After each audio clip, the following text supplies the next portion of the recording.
بھی اے ایمان والو اپنے آپ کو سنبھالے رہو، جب تم ہدایت پر ہو تو کوئی گمراہ تمہارا کچھ بگاڑ نہیں سکتا۔ تم سب کو اللہ کی طرف لوٹ کر جانا ہے، اس وقت وہ تم کو تمہارے سب کاموں سے جو دنیا میں کیے تھے آگاہ کرے گا اور ان کا بدلہ دے گا۔ مومنو، جب تم میں سے کسی کی موت آ موجود ہو تو شہادت کا نصاب یہ ہے کہ وصیت کے وقت تم مسلمانوں میں سے 2 مرد عادل یعنی صاحب اعتبار گواہ ہوں،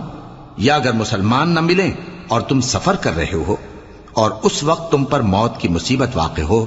تو کسی دوسرے مذہب کے 2 شخصوں کو گواہ کر لو۔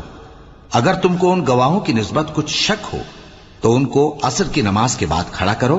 اور دونوں اللہ کی قسمیں کھائیں کہ ہم شہادت کا کچھ عوض نہیں لیں گے، گو ہمارا رشتہ دار ہی ہو، اور نہ ہم اللہ کی شہادت کو چھپائیں گے۔ اگر ایسا کریں گے تو گناہگار ہوں گے۔ پھر اگر معلوم